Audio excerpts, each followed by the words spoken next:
பிசிக முஸ்லீம் லீக்கும் நகர்ந்திருக்கிறாங்க. இது என்ன அமைச்சரவைக்குள் போயிருக்காங்களா இல்ல கூட்டணி கணக்குகள் எல்லாமே மாறுதுன்னு புரிஞ்சுக்கிறதா? ரெண்டு இடத்துலயும் ரெண்டு சைட்லயும் ஒரு நீட் இருந்தது இல்லையா? தவேகாவுக்கு நம்பர்ஸ் தேவைப்பட்டது. இவர்களுக்கு இப்போ திமுக கூட்டணியோட இருந்துட்டு பெரிய பிரயோஜனம் கிடையாது. இப்போ இருக்கிற சூழ்நிலையில அவர்களால் அரசு அமைக்க முடியாது. எப்படி இருந்தாலும் இப்போ திமுக அதிமுக எல்லாம் சேர்ந்தா கூட அரசு அமைக்க முடியாத ஒரு சூழ்நிலை வந்திருக்குது. ஏன்னா இடதுசாரிகள் நிற்க மாட்டாங்கன்னு சொல்றாங்க, அவர்கள் நிற்க மாட்டாங்க. ஸோ அங்கே முடியாது. அப்போ ரெண்டு பேருக்கு ஒரு நீடு இருக்கிறதுனால அந்த நீடு இப்போ இன்னைக்கு ஃபுல்ஃபில் பண்றாங்க. அப்படி மட்டும் பார்த்தா போதும்.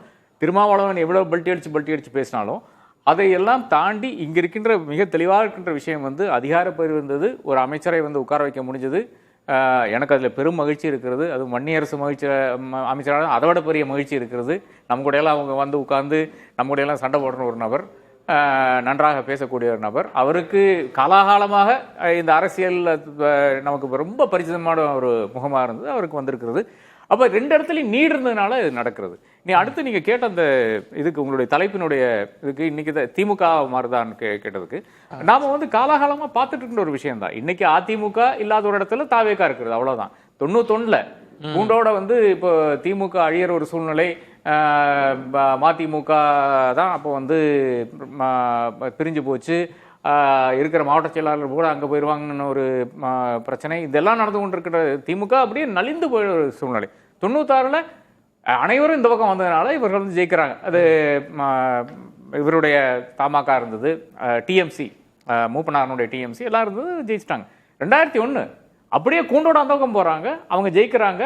அதிமுக அதிகாரத்துக்கு வந்துருது, அவங்க கூட தான் இருந்தாங்க. 2003 வரை இவர்கள் எல்லாம் அவர் அம்மாவோட தான் இருந்தாங்க. அதன் பிறகு அஃப்கோர்ஸ் டெஸ்மா எஸ்மா இல்லை போட்டால வைகோ பிடிச்சது, டெஸ்மா எஸ்மா இதெல்லாம் நடக்கிறதுனால இவர்கள் வெளியே வரக்கூடிய ஒரு சூழ்நிலை. 2004 மாறி மாறி நீங்க சொல்றதுதான் திரு. ஆனா இதுல இருக்கிற சூழல்ன்றது ஒரு இவ்வளவு காலம் பயணப்பட்டது ஒரு கொள்கை கூட்டணி அப்படின்னு சொன்னாங்க.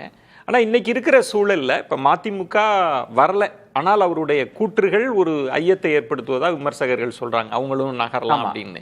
இப்ப கிட்டத்தட்ட எல்லாருமே தாவேகா நோக்கி நகர்ற தன்மை தானே இருக்கு. இது ஒரு அலைன்ஸா உருவான மாதிரியே தெரியுது. இல்ல இதுதான் காலாகாலம் நடந்து கொண்டிருக்கிறது. நான் வாதிடுறேன். ஒண்ணு புதுசு இல்ல, ஒண்ணும் புதுசு இல்ல.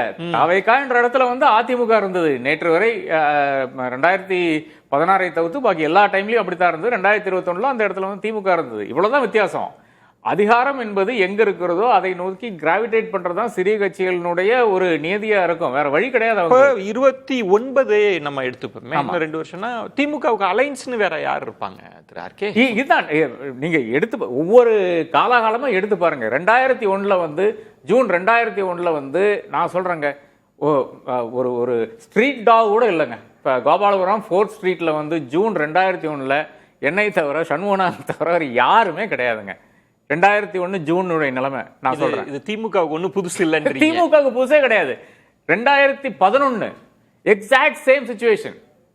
2016 மறுபடியும் அதே சிச்சுவேஷன்.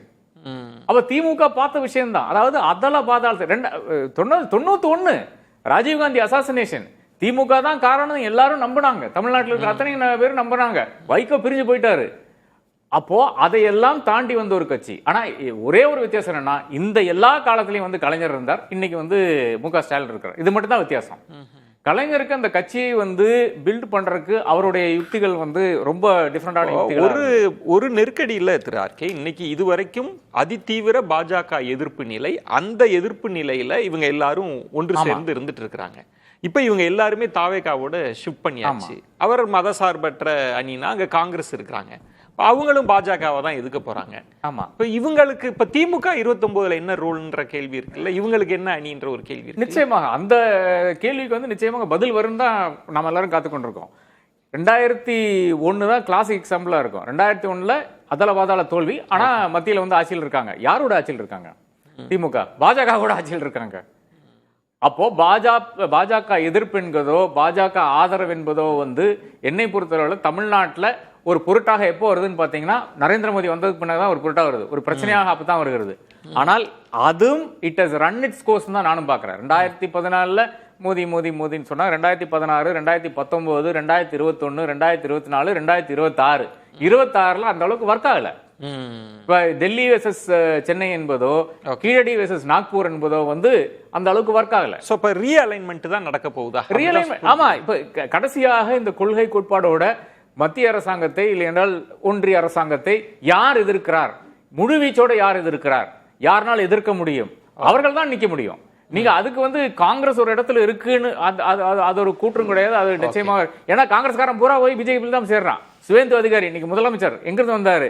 ஹிமந்தா பிஸ்வா சர்மா அசாம் முதலமைச்சர். செயல்பாடு தான் தீர்மானிக்கும்.